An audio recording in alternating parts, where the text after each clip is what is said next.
Hello दोस्तों, कैसे हैं आप लोग। जैसे कि हम लोग 9th क्लास का एनसीईआरटी स्टार्ट किए थे, बेसिक्स एकदम। हम लोग का 9th क्लास का एनसीईआरटी पूर्ण रूप से ख़त्म हो गया है और आज से हम लोग 10 क्लास का एनसीईआरटी पढ़ेंगे ज्योग्राफी। क्योंकि ज्योग्राफी स्टार्ट किए हैं तो क्यों ना 9 से लेकर के 12 तक पूरा ज्योग्राफी ख़त्म ही कर दें।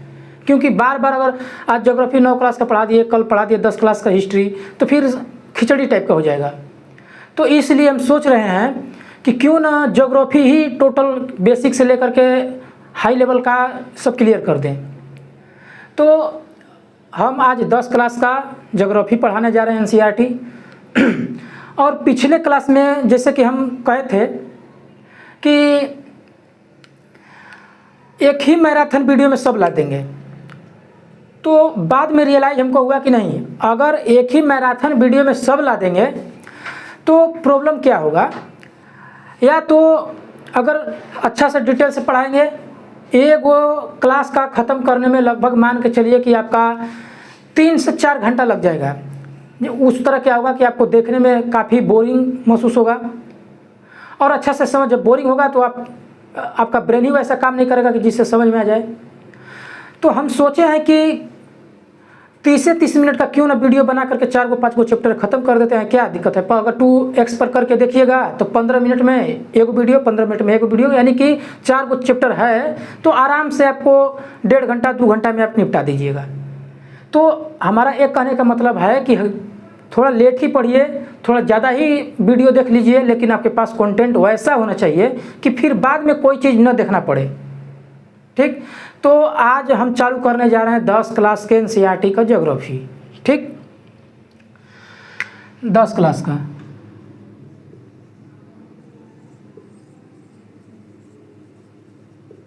ज्योग्राफी। ठीक, और उसका चैप्टर कौन सा है, यानी कि अध्याय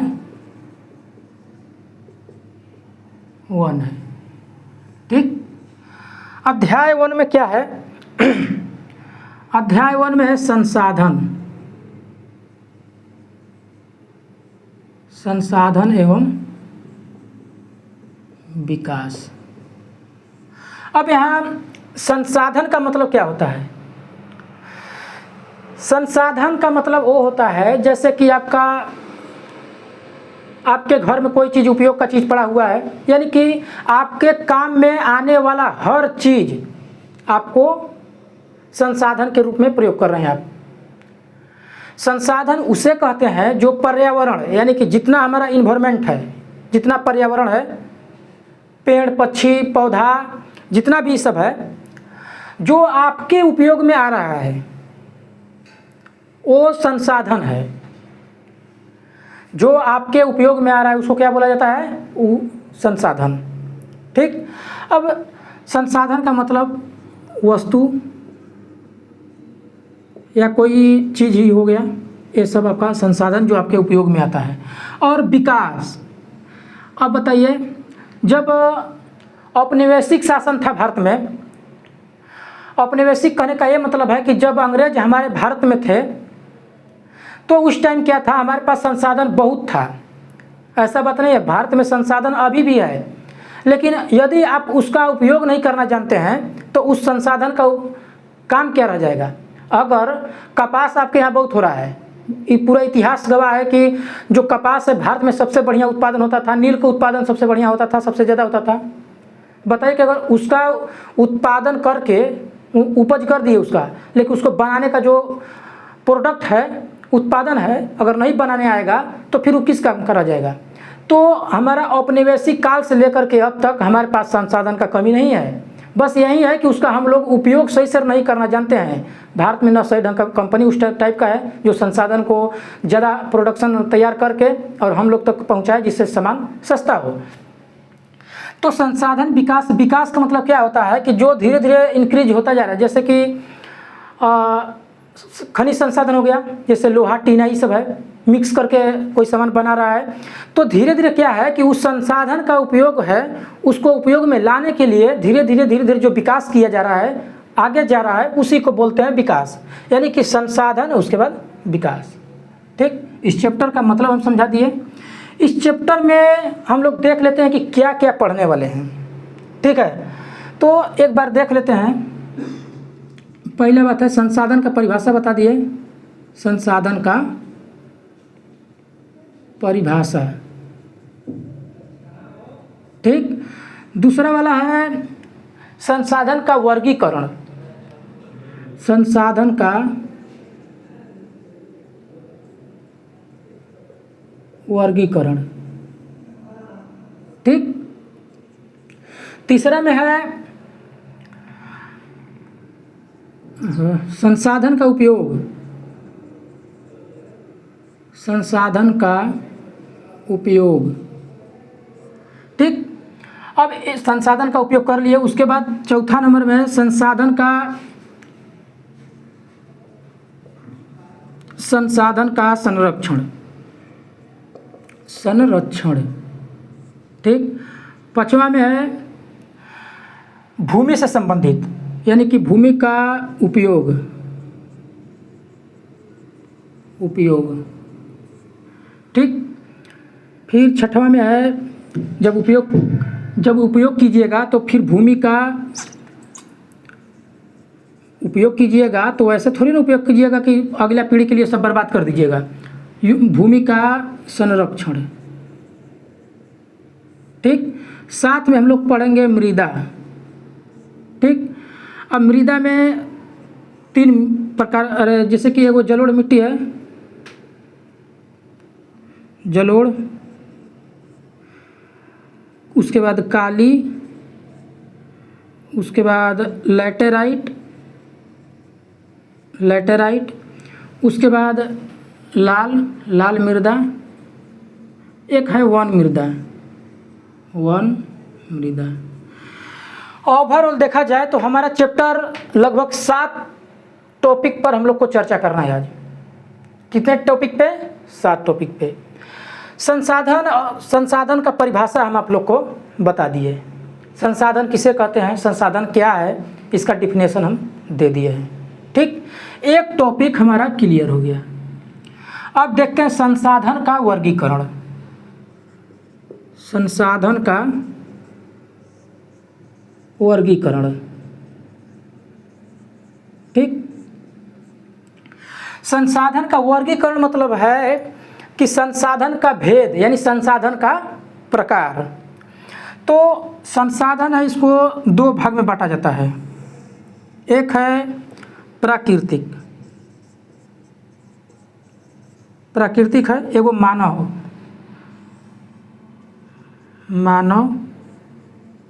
संसाधन, ठीक।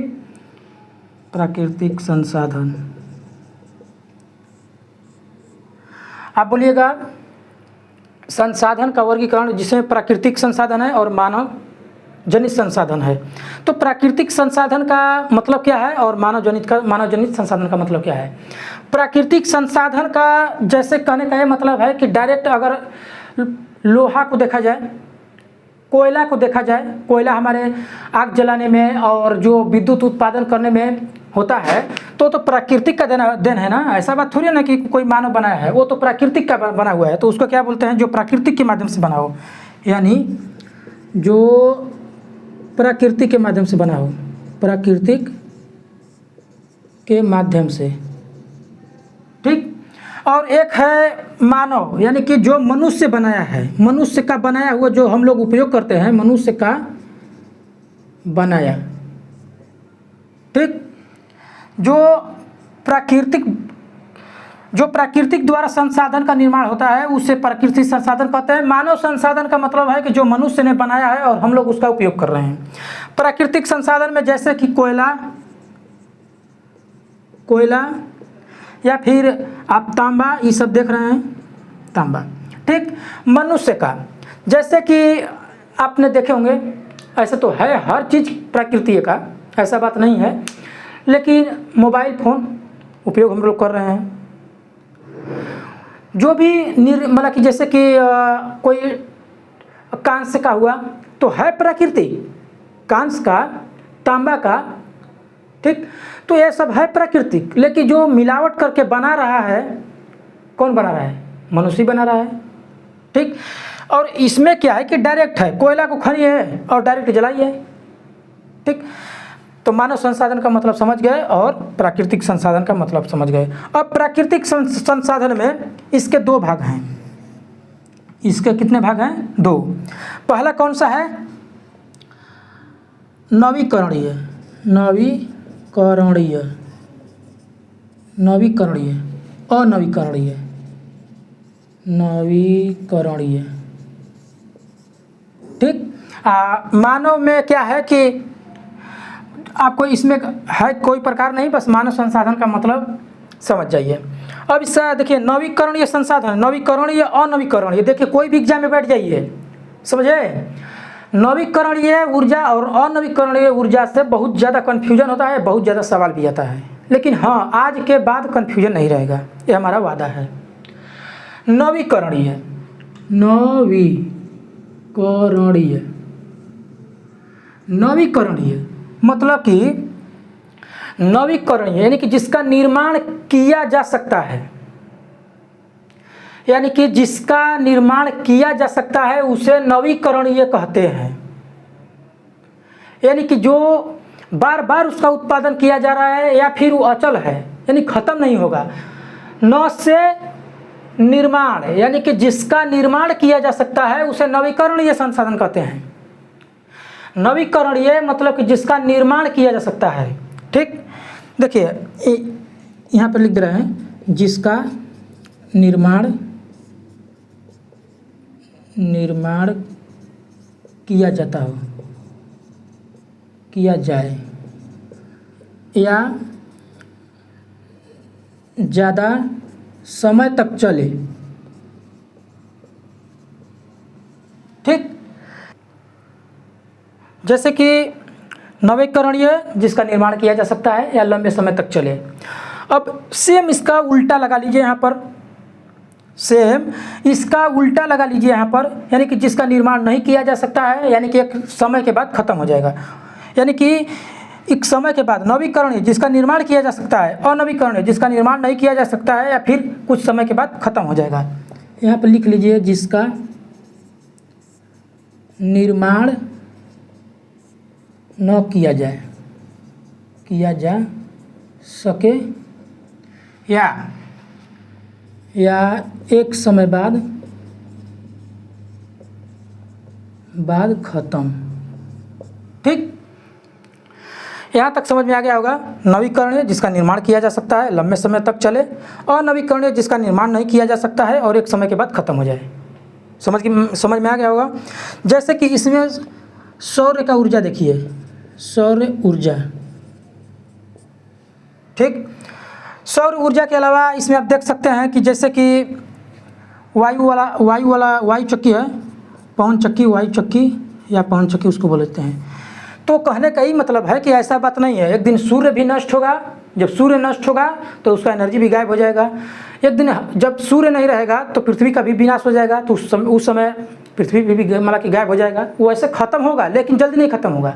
लेकिन यानी कि नवीकरणीय यानी कि सौर ऊर्जा जो ख़त्म ना हो। ठीक, और अनवीकरणीय जैसे कि आप मान के चलिए कि कोयला है, कोयला एक जगह 10 कुंटल मिल गया कोयला, उसमें से आप रोज़ 1 किलो यूज कर रहे हैं, फिर क्या होगा? अब तो कोयला नहीं बढ़ रहा है। अब हमारे पास एक आदमी हम हैं, उसके बाद हो सकता है कल मेरा विवाह हो, उसके बाद 2 मतलब कि लोग हो जाएंगे, उसके बाद अगर बेटी बेटा हो तो 4 लोग हो जाएंगे, 3 लोग हो जाएंगे। तो आखिर में आवश्यकता हम लोग का तीनों लोग का है कि नहीं? लेकिन संसाधन नहीं बढ़ रहा है। वो कोयला 1-1 किलो है, 1-1 क्विंटल है, लेकिन हम लोग कितना हो गए? 4 लोग हो गए। 1 लोग से 4 लोग हो गए। जब 4 लोग का आवश्यकता पूरा होगा तो हो सकता है कि हम केवल हमारे पर 1 किलो खर्चा हो, तो 4 लोग हो गए तो कितना खर्चा होगा? 4 किलो। यानी कि कहने का यह मतलब है कि संसाधन नहीं बढ़ रहा है, जनसंख्या हम लोग का बढ़ रहा है। धीरे धीरे उसमें से खा रहे हैं, ख़त्म कर रहे हैं, अंत में क्या होगा कि ख़त्म हो जाएगा।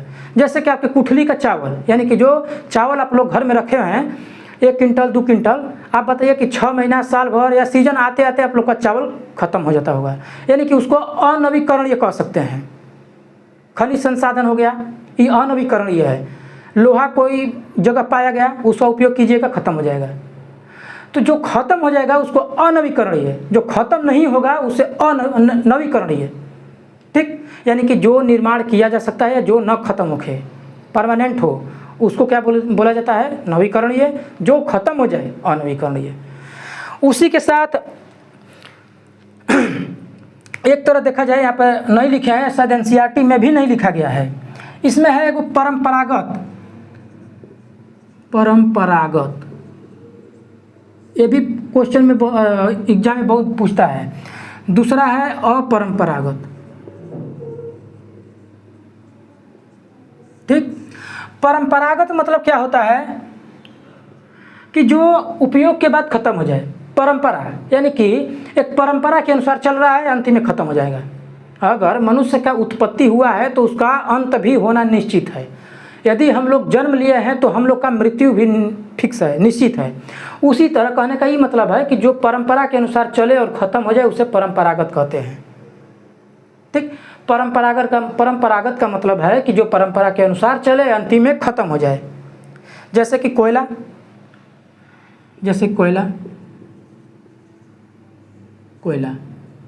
ठीक, जैसे कि तांबा, ये सब क्या है, परंपरागत है। और अपरंपरागत किसे कहते हैं, जो खत्म ना हो, जैसे कि सौर ऊर्जा हो गया, पवन ऊर्जा हो गया। ठीक, उम्मीद करते हैं कि यहाँ तक आप लोग को समझ में आ गया होगा। उसी के साथ हम लोग आगे बढ़ते हैं।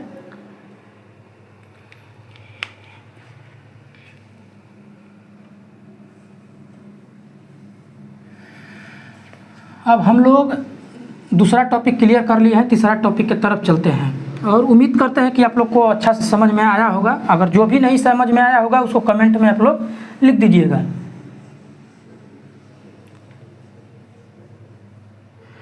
जैसे कि देखिए हम लोग का ये भी टॉपिक ख़त्म।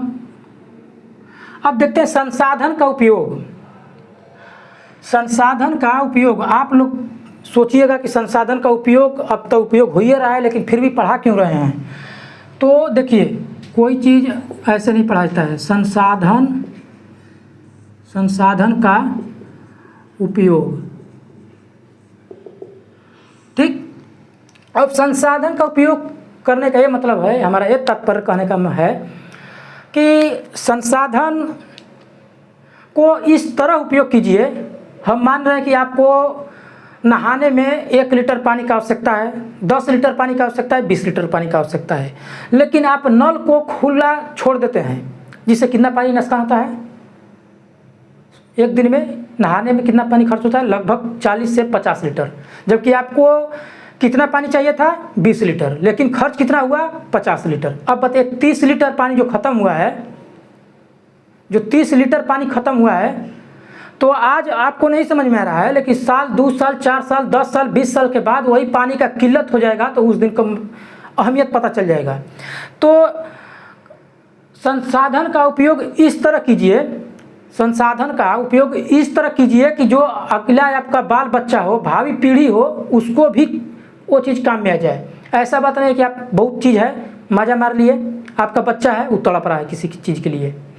तो इसी को बोला गया है कि संसाधन का उपयोग ऐसे करिए, दिमाग से, विवेक से, कि जिससे आगे चले, आगे उसका जो उत्पादन है वो तो नहीं हो रहा है, लेकिन आगे भावी पीढ़ी भी उसका उपयोग कर सके। यानी कहने का मतलब संसाधन उपयोग यानी कि जो विवेक से उपयोग कीजिए, विवेक से उपयोग। ठीक, मान के चलिए कि हमको 1 केजी ना खाना बनाने में मान लीजिए कि 5 लीटर पानी लग रहा है, अप्रोक्स 5 लीटर आपको पानी लग रहा है। ठीक, चावल गए धोने, 2 लीटर 3 लीटर चावल धोने में 2 से 3 लीटर ख़त्म कर दिए। फिर उसके बाद दाल बैठाने गए, अब दाल में 1 लीटर पानी जहाँ उपयोग होना चाहिए आधा लीटर, 1 लीटर ख़त्म कर दिए, 3 1 4 हुआ। अब बताइए कि अगर उसको बीन के या फिर अच्छा तरह से रख सकते थे तो आपका ही पानी बच जाता कि नहीं बच जाता। यानी कहने का ही मतलब है कि संसाधन का उपयोग कीजिए लेकिन विवेक का प्रयोग के साथ, यानी कि बुद्धि के प्रयोग के साथ, जो कि अगला पीढ़ी को कोई उसका दंड न भुगतना पड़े। ठीक, जैसे कि आप जो लोहा उपयोग करते हैं वो लोहा वास्तव में एक कच्चा कहा जाए तो गोली टाइप का होता है और उस तरह मिलता है, या फिर जो कच्चा लोहा होता है वो काफ़ी मुलायम होता है, लेकिन उसको मतलब भट्टी में गला के तपा के जो भी आकृति दिया जाता है, जो भी बनाया जाता है, तो जो हम लोग उपयोग करते हैं उस संसाधन का, जैसे कि मान के चलिए कि हमारे घर में लोहा का बहुत सारा उपयोग है, उसी के साथ लकड़ी का बहुत सारा उपयोग है, उसी के साथ प्लास्टिक है, प्लास्टिक का भी बहुत उपयोग है। तो उसका उपयोग ऐसा कीजिए दिमाग के साथ कि आने वाली भावी पीढ़ी को भी बच सके उसका हिस्सा। ठीक, कहने का ये मतलब है कि संसाधन का उपयोग कैसे करना है बता दिए। संसाधन का उपयोग क्या क्या है, जैसे कि हम पैंट पहने हैं, शर्ट पहने हैं, मोबाइल फ़ोन लिए हैं, जो भी किए हैं वो संसाधन ही है हमारा। तो जो हम लोग उपयोग में लाते हैं उसको क्या बोला जाता है, संसाधन का उपयोग। ठीक, हमारा संसाधन का उपयोग भी खत्म हो गया। ठीक, अब संसाधन का संरक्षण, संसाधन का संरक्षण कैसे करेंगे, ये तो उपयोग हो गया कि उपयोग कैसे करना है। अब संसाधन का संरक्षण है, संसाधन का संरक्षण। ठीक, कैसे करेंगे संसाधन का संरक्षण। मान के चलिए कि पहाड़ है, लोग उसको दिन प्रतिदिन काटते जा रहे हैं, जबकि पिछला वीडियो में हमने आप लोग को बताया था अच्छी तरह से कि जब पहाड़ नहीं रहेंगे तो जो हवा समुद्र के तरफ से आएगा, अगर पहाड़ नहीं रोकेगा तो हवा चल जाएगा, जिससे हमारा बारिश सही ढंग से नहीं होगा। उस तरह काफ़ी दिक्कत का सामना, सूखा पड़ जाएगा। तो जहाँ मान के चलिए कि जहाँ हमको अगर पत्थर का चीज़ का आवश्यकता है, वहाँ पर अगर उसको सीमित कर दिया जाए तो शायद हम लोग पहाड़ को न काटेंगे। चाहे पेड़ है, आजकल अपनी आवश्यकता को हम लोग लिमिट नहीं कर रहे हैं। आवश्यकता तो बहुत है, कौन नहीं चाहता है कि हम लग्जरियस बेड पे सोएं, कौन नहीं चाहता है कि लग्जरियस हम वस्तु में यातायात करें। लेकिन आप लोग एक बार सोचिए कि यदि आपका काम साइकिल से हो रहा है तो फिर आगे क्यों बढ़ रहे हैं। दिखावे के चक्कर में क्या कर रहे हैं आप लोग, संसाधन का उपयोग कर रहे हैं। तो उस उपयोग को कैसे बचाया जा सकता है, उस संसाधन को कैसे बचाया जा सकता है, आप जागरूक होइए। पानी जहाँ 10 लीटर का उपयोग है 10 लीटर उपयोग कीजिए, कोशिश करिए आप खुद बचाइए पहले, उसके बाद अपने परिवारजन को समझाइए, उसके बाद अगल बगल के जो आपके मित्र सहपाठीगण हैं उसको समझाइए कि नहीं देखिए 10 लीटर पानी का आवश्यकता है, वहीं 10 लीटर का खर्च कीजिए। ज़्यादा कीजिएगा आने वाला पीढ़ी को दिक्कत हो जाएगा। जैसे कि हम लोग का कम से कम 4 से 5 साल पहले हम लोग के एरिया में 30 या 40 फीट बोरिंग होता था, उतने में पानी मिल जाता था। लेकिन आज वही कंडीशन हुआ है कि 120 फीट, 150 फीट, 200 फीट पे पानी मिल रहा है। क्यों, आखिर क्यों? पेड़ काट रहे हैं हम लोग, जिससे मानसून सही नहीं बन रहा है। पर्वत पठार काट रहे हैं, जिससे मौसम आ रहा है, गुजर जा रहा है, पानी सही से नहीं हो रहा है, सूखा पड़ रहा है। जब पानी पृथ्वी पर नहीं पड़ेगा तो फिर रिस के अंदर कैसे जाएगा। और जो भी रिस के जा रहा है अंदर, तो आप लोग नदी का उपयोग नहीं करते हैं। बहुत सारे गांव में देखिएगा नदी का उपयोग नहीं करते हैं, ट्यूबवेल सब लगा दिए हैं, बोरिंग करा करके मोटर, अच्छा बहुत मोटा मोटर लगा दिए हैं, उसमें से अपना सिंचाई कर लेते हैं। जबकि देखिए संसाधन 2.4% हम लोग का पीने योग्य पानी है, और उसी में से हम लोग सिंचाई में भी उपयोग कर रहे हैं। तो बताइए कि वो खत्म होगा कि नहीं खत्म होगा। तो आप कैसे उसको रोक सकते हैं। जहाँ अगर आवश्यकता हो कि नहीं हमारा धान का सिंचाई करने के लिए पानी की ज़रूरत है, यदि किसी तालाब या नहर नदी में पानी है तो उसका उपयोग कर लीजिए। लेकिन जो संसाधन लिमिटेड है उसको सोचिए कि उसको कम उपयोग करें ताकि अगला पीढ़ी के लिए हमारा बच सके। सर ठीक है। जैसे संसाधन का संरक्षण, यानी कि हम रक्षा करने के लिए बता दिए संसाधन का संरक्षण। अब इसी संसाधन को संरक्षण के लिए इसी संसाधन को संरक्षण करने के लिए जून 1992 में एक ब्राज़ील के शहर में, ब्राज़ील शहर है ठीक, ब्राज़ील के शहर में लगभग 100 देश जुटे ठीक, 100 देश ब्राज़ील में जुटे। उसमें क्या हुआ कि सब लोग जुट करके ब्राज़ील के रियो डी जेनेरो स्थान है, याद कर लीजिएगा, यहाँ पे पृथ्वी सम्मेलन हुआ था, रियो डी जेनेरो, ये बात याद कर लीजिएगा। जून 1952 में हुआ था, जून 1992 में हुआ था ना। तो रियो डी जेनेरो का पृथ्वी सम्मेलन जो हुआ था, इसको याद कर लीजिएगा, पूछता रहता है पृथ्वी सम्मेलन। लेकिन इसमें कहा क्या गया था, जो रियो डी जेनेरो है पृथ्वी सम्मेलन हुआ था, उसमें कहा क्या गया था, कहा यह गया था कि जो कोयला का उपयोग हम लोग करते हैं उससे कार्बन मोनोऑक्साइड निकलता है, उस भट्टी से कार्बन डाइऑक्साइड निकलता है, उससे क्या होता है, टेम्परेचर हाई होता है। जब टेम्परेचर हाई होगा तो हमारा जो ग्लेशियर है, जो नहीं बताए थे कि जो भूमध्य रेखा से दूर रहता है तो बर्फ़ जमने लगता है, वो बर्फ़ धीरे धीरे गलने लगेगा, बर्फ़ गलने लगेगा तो नदियों और समुद्र का जल स्तर धीरे धीरे बढ़ेगा, और जब बढ़ेगा तो स्थल पर पानी आएगा और मनुष्य का जो चाल चलन है धीरे धीरे खत्म हो जाएगा। तो उसमें ये बात को लेकर कहा गया कि आप लोग गर्मी को कम कंट्रोल कीजिए, ग्लोबल वार्मिंग जो है उस पर कंट्रोल कीजिए, जो ईंधन में कोयला का प्रयोग हो रहा है उसको कंट्रोल कीजिए। इसीलिए जो सीएनजी गैस है या घर में घरेलू गैस है ब्यूटेन प्रोपेन जिसमें उपयोग होता है, वो सब क्यों लाया गया, इसी ग्लोबल वार्मिंग को कम करने के लिए लाया गया। तो हमारा कहने का ये मतलब है कि जो इसमें सम्मेलन हुआ था पर्यावरण को सुरक्षित करने के लिए रियो डी जेनेरो में हुआ था, और इसमें लगभग 100 देश शामिल थे ठीक। रियो डी जेनेरो में पृथ्वी सम्मेलन हुआ था। पृथ्वी सम्मेलन का मतलब है कि पर्यावरण का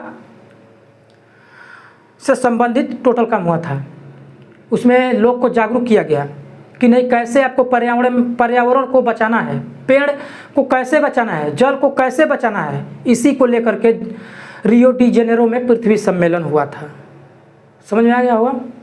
इसको थोड़ा सा उतार लीजिए, हम थोड़ा सा पानी वानी पी लेते हैं ठीक।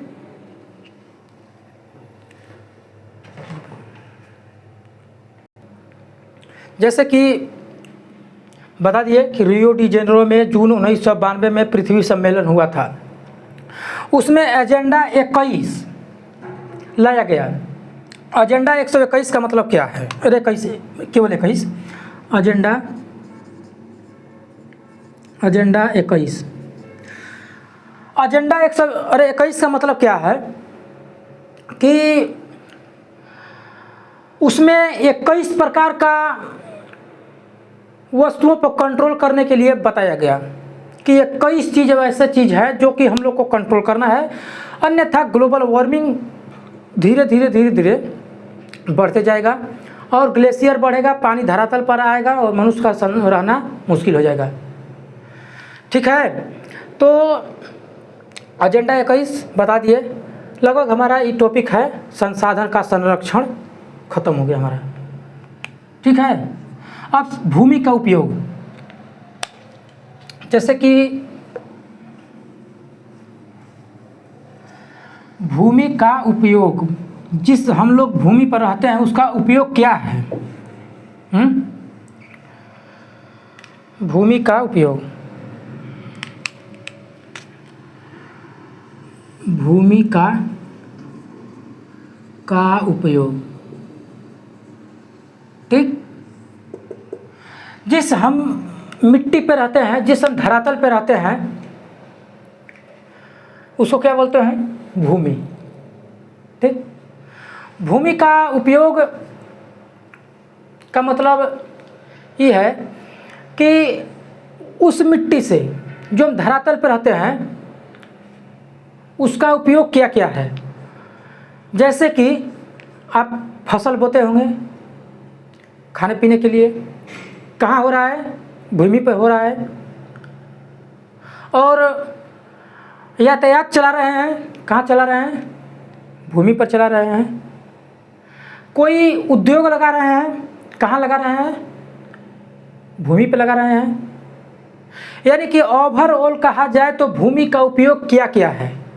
खेती करने, उद्योग लगाने, यातायात करने, या कोई इंडस्ट्रीज है उसको चलाने के लिए, बहुत सारे आवश्यकताओं को पूर्ति करने के लिए हम लोग भूमि का उपयोग करते हैं। ठीक, जैसे कि मिट्टी का ईंटा बना करके हम लोग घर बनाते हैं। ठीक, जैसे कि हम लोग पहाड़ का पत्थर तोड़ करके छत में, जो पक्का का घर है, अब तो शायद स्लैब हर जगह होने लगा है, लेकिन पहले पत्थर का पटिया पड़ता था। आखिर भी सब भूमि पर है। यानी भूमि का उपयोग क्या क्या हो रहा है कहने का ये मतलब है। समझ आ गया? यानी भूमि का उपयोग नॉर्मल आप लोगों को समझा दिए। अब भूमि का संरक्षण,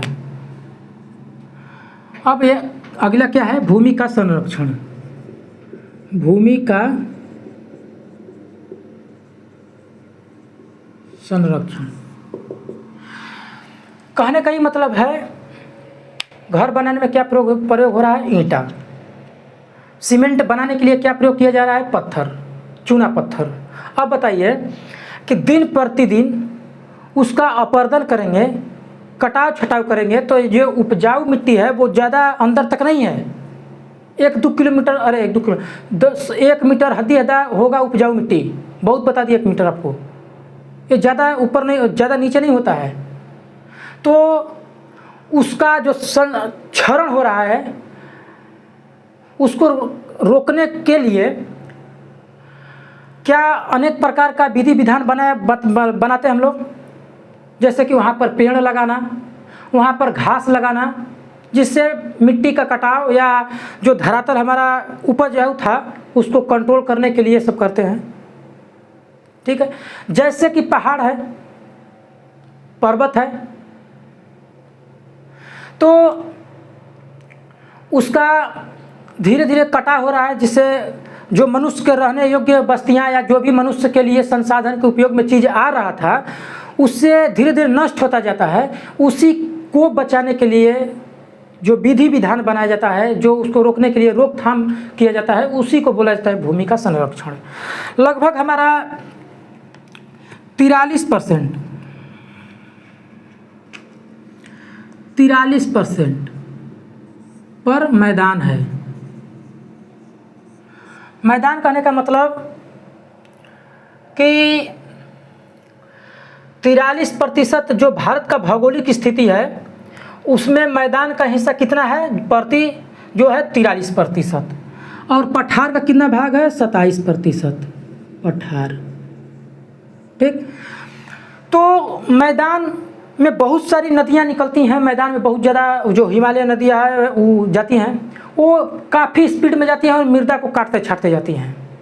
तो उसका संरक्षण कैसे करेंगे हम लोग?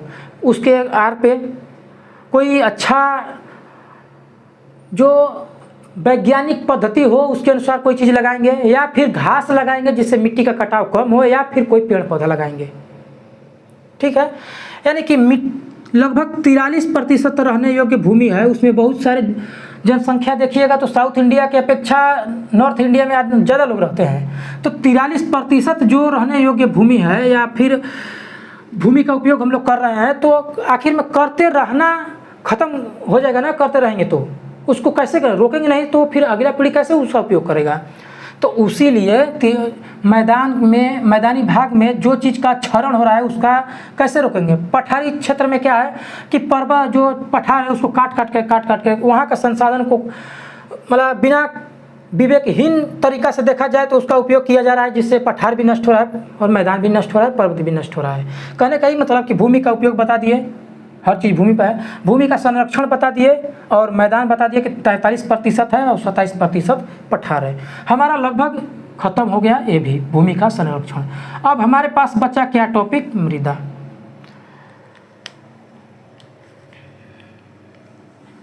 भारत का एक बार मृदा तो वैसे 8 प्रकार के हैं, लेकिन देखिए जितना ही NCERT में दिया है उतना ही आपको पढ़ाएंगे, उससे ज़्यादा नहीं पढ़ाएंगे। जैसे कि मृदा के बारे में पढ़ेंगे। ठीक, मृदा किसको बोलते हैं, मृदा किसको बोलते हैं, जो मिट्टी है उसी को तो मृदा बोला जाता है। माटी भोजपुरिया भाषा या फिर बिहार के एरिया में चल जाइए तो वहाँ पे माटी बोला जाता है, उसी को मिट्टी बोला जाता है, उसी को मृदा बोला जाता है। और इसमें सबसे पहले जो धरातल पर मृदा है उसके बारे में हम लोग समझ लेते हैं, ताकि फिर आगे चल के पढ़ाने में कोई दिक्कत ना हो या फिर आप लोग को समझने में कोई दिक्कत ना हो। ठीक, तो मृदा सबसे पहले जो भारत का स्थिति है, ऐसे अंदर मान चलिए कि हमारा पृथ्वी है ऐसे, उसमें से हम एक कोना काट लिए हैं, निकाल लिए यहाँ पर। ठीक, अब यहाँ पर क्या है कि जो हम लोग के उपयोग लायक मिट्टी है वो बहुत कहिए तो उपजाऊ मिट्टी है, उपजाऊ मिट्टी। ठीक, उपजाऊ मिट्टी ज़्यादा नीचे नहीं है। उसके बाद आपको बोरिंग करते देखेंगे तो यहाँ पर कंकड़ पत्थर मिलेगा, कंकड़ पत्थर। ठीक, ए लेयर हुआ उपजाऊ, इसके नीचे हुआ कंकड़ पत्थर वाला जो आकड़ी निकलता है उसी को कंकड़ पत्थर बोला जाता है। तो ए वाला भाग हुआ, उसके नीचे भी एक चट्टान, यहाँ पर चट्टान पाया जाएगा, यहाँ पे क्या पाया जाएगा, चट्टान, जिसको बोला जाता है आधारी चट्टान, आधारी चट्टान। ठीक, अब जो नीचे जो पृथ्वी का कोर है यहाँ पर, यहाँ से लेके यहाँ तक, उसको जनक शैल बोलते हैं, जनक शैल, यानी कि यहीं से सबका निर्माण हुआ है। जनक मतलब क्या होता है, पिता। सबसे ऊपर उपजाऊ मिट्टी है, उसके नीचे कंक्रीट पत्थर मिल जाएगा, उसके नीचे जाइएगा तो आधारी चट्टान मिलेगा, सबसे नीचे जाइएगा तो जनक शैल मिलेगा। इतना समझ में आ गया होगा। ठीक, अब उसके बाद मृदा के ऊपर डायरेक्ट चलते हैं, कहीं कि लंबा वीडियो अगर ज़्यादा हो जाएगा तो फिर आप लोग को दिक्कत होगा। मृदा का देखा जाए वर्णन तो ऐसे, सबसे पहले जलोढ़ मृदा। ठीक, काली मृदा। ठीक, उसके बाद लाल मृदा, उसके बाद है लैटेराइट, उसके बाद है आपको वन मृदा मतलब मिट्टी। ठीक, जलोढ़ मृदा, काली मृदा, लाल मृदा, लैटेराइट मृदा और वन मृदा, हम लोग को यही इम्पोर्टेंट है, पढ़ना है। ठीक, सबसे पहले हम जलोढ़ मृदा से स्टार्ट करते हैं। हम आप लोग को 9 क्लास के अपवाह तंत्र पढ़ा दिए हैं। अपवाह तंत्र में क्या है कि नदियाँ जो हैं, हिमालय नदियाँ, वो अपने साथ जब बारिश का मौसम होता है, वैसे तो बारहमासी नदियाँ हैं, लेकिन बारिश के मौसम में बहुत उफान मार करके और नीचे का जो अगल बगल का दोनों तट है वो काट करके आगे बढ़ाती जाती हैं। जब आगे बढ़ाएगी और बाढ़ आएगा तो ऑटोमेटिकली पानी पसर जाएगा, और पानी जब अस्थिर होगा तो मिट्टी वहीं पे रुक जाएगा और पानी निकल जाएगा। तो जो उपजाऊ मिट्टी है वहाँ से काट करके यहाँ जो लाया जाता है, जो पानी के माध्यम से आता है, उसको बोलते हैं जलोढ़ मृदा। जो जल के माध्यम से आए उसे क्या बोला जाता है, जलोढ़ मृदा। ठीक, उसमें खादर है, खादर का मतलब समझा दिए हैं, जो उपजाऊ हो। एक बांगर होता है, बांगर मतलब कि अनउपजाऊ, अनउपजाऊ, ठीक। और खादर का मतलब उपजाऊ, उपजाऊ। खादर मतलब खाने योग्य, और बांगर मतलब कि अनउपजाऊ। उसी के बाद काली मृदा है। अब काली मृदा का निर्माण कैसे होता है? जो पृथ्वी के अंदर, जो अभी हम लोग बताए हैं हम यहाँ पर कि ऐसे एक भाग निकाल लेते हैं, यहाँ पर ऐसे निकाल लिए।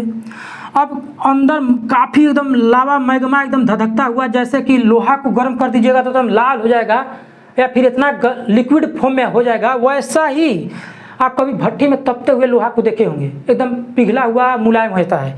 सेम उसी कंडीशन का अंदर मैग्मा चल रहा है। ऐसा क्यों हुआ? क्योंकि जब हम लोग का पृथ्वी का निर्माण हुआ तो दूसरा एस्टेरॉयड आ करके गिर गया हम लोग के पृथ्वी पर, तो काफ़ी अवस्था में पूरा द्रव्य अवस्था में था। तो द्रव्य अवस्था में था तो जब ऊपर जा कर के भाप बनेगा तो ऑटोमेटिकली पानी बनेगा। पानी बन करके गिरा पृथ्वी पर, तो जो अंदर का भाग है वो तो नहीं ठंडा हुआ, और ऊपर का भाग है वो ठंडा हो गया। तो ठंडा हो करके कठोर भाग बन गया। तो कहीं कहीं देखिएगा तो जब हलचल पैदा होता है तो यही चीज़ें निकल करके ऐसे ऐसे फैल जाता है, ऐसे। तो ऐसे पर्वत का निर्माण कर देता है, ठीक। तो मान के चलिए कि यहाँ से मैग्मा निकला है, यहाँ से मैग्मा निकला है, यहाँ से मैग्मा निकला है, ठीक। तो अब ऐसे पहाड़ बन गया, बारिश होगा, ऐसे घाम लगेगा तो चढ़चढ़ा जाएगा, गर्म हो जाएगा। जब बारिश हो जाएगा तो वो टूट जाएगा, टूट करके जो नीचे आ करके इस फर्श में जमा हो जाएगा, वो मिट्टी का जो निर्माण करेगा उसको क्या बोला जाता है? काली मिट्टी। जो ज्वाला निकलता है उसको क्या बोला जाता है? मैग्मा ना, लावा। तो जो पहाड़ बना है उस मैग्मा लावा की वजह से उसको क्या बोला जाता है? आग्नेय चट्टान, आग्नेय चट्टान, चट्टान। जो आग्नेय चट्टान से जो अग्नि यानी कि आगे से न बना है, अंदर आगे है तो आगे बाहर आया तो ठंडा गया तो बन गया क्या? पहाड़। उसी पहाड़ के कटाव छटाव से बना है आपका काली मिट्टी ना। तो यानी कहने का मतलब है कि अग्नेय चट्टान, यानी कि जो पहाड़ है वो आगे से बना है तो अग्नेय चट्टान हुआ। उसमें से जो कट छट करके मृदा बनता है, जो अग्नेय चट्टान से मृदा बनता है, मृदा, तो काली मृदा का निर्माण होता है, काली मृदा का निर्माण होता है। इसका उपयोग देखा जाए तो इसको कपास, इसमें कपास का उत्पादन बहुत ज़्यादा होता है तो इसको कपासी मृदा भी बोला जाता है, कपासी मृदा, ठीक। अब ये किस वाला रेंज में होता है वो जान लीजिए। जैसे कि हमारा भारत हुआ, भारत का निचला हिस्सा, ये जहाँ जहाँ अग्नेय चट्टान, जैसे कि साउथ इंडिया वाला भाग है ना लगभग, तो अथू पर से बना है, पठार है। इस वाला रेंज में, महाराष्ट्र वाला रेंज में ना, ई वाला रेंज में आपको काला मिट्टी पाया जाता है, ठीक। ये जल को इतना ग्रहण कर लेता है कि फिर बाद में जल्दी जल का ग्रहण नहीं, बजबजा जाएगा। काला मिट्टी आप लोग के भी तरफ होता होगा काला मिट्टी, तो देखिएगा वो बजबजा जाएगा पानी से। अब उसको मतलब ढेर दिन तक पानी का आवश्यकता नहीं पड़ेगा। तो ये पानी को एब्जॉर्ब बहुत ज़्यादा करता है, ठीक। उसी के साथ हमारा काला मिट्टी भी खत्म हो गया। जलोढ़ मिट्टी उस वाला रेंज में पाया जाता है जहाँ पर नदियाँ हों, सिंपल से बात है। उसके बाद लाल मिट्टी, लाल मिट्टी पर्वतीय क्षेत्र में, पर्वतीय क्षेत्र में देखिए, जैसे कि आग्नेय चट्टान हो गया। जब आग्नेय चट्टान मान के चलिए कि 10 को चट्टान यहाँ से छोटा 10 को चट्टान टूट गया तो एक जगह कहीं स्थिर हो गया, ये भी चट्टान का निर्माण कर दिया।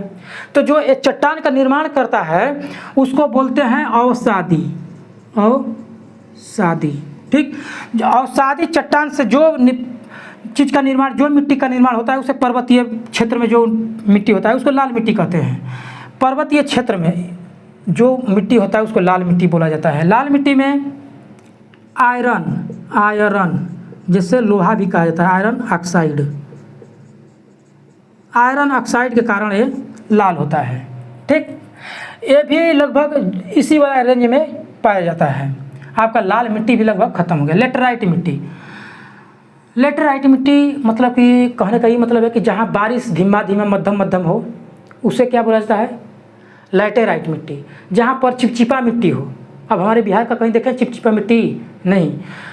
साउथ इंडिया में हमेशा पानी होता रहता है, उधर ज़्यादा चिपचिपा मिट्टी पाया जाता है। क्या पाया जाता है? चिपचिपा मिट्टी। तो चिपचिपा मिट्टी जहाँ पाया जाता है उसको लेटेराइट मिट्टी कहा जाता है, जहाँ पानी होता है। अब ये वाला इस वाला रेंज में लगभग पाया जाता है, इस वाला रेंज में लेटेराइट मिट्टी। ऐसे उधर भी पाया जाता है लेकिन लेटेराइट मिट्टी नहीं, इधर जलोढ़ मिट्टी पाया जाता है ये वाला भाग में, ठीक। और उसके बाद काली मिट्टी भी इस वाला रेंज में पाया जाता है, सबसे ज़्यादा काली मिट्टी इधर इस वाला रेंज में पाया जाता है। उसी के साथ लेटेराइट मिट्टी इधर वाला भाग में पाया जाता है, क्योंकि बारिश बहुत ज़्यादा होता है, तो बारिश होगा तो चिपचिपा मिट्टी बनेगा, तो उसको लेटेराइट मिट्टी। काजू जो होता है, काजू उसमें लेटेराइट मिट्टी में बहुत मतलब कि अच्छा उत्पादन होता है। इस लेटेराइट मिट्टी देखा जाए तो तमिलनाडु वाला रेंज जो है वो वाला रेंज में बहुत ज़्यादा मिलता है। वन मृदा जो सामान्य मैदानी भाग पर या पहाड़ वाला एरिया में जो मिट्टी होता है, देखिएगा वो उपजाऊ काफ़ी रहेगा, ललछाऊ टाइप का रहेगा और भुरभुरा रहेगा और उपजाऊ रहेगा, उसी को बोला जाता है वन मृदा, जो वन में पाया जाता है।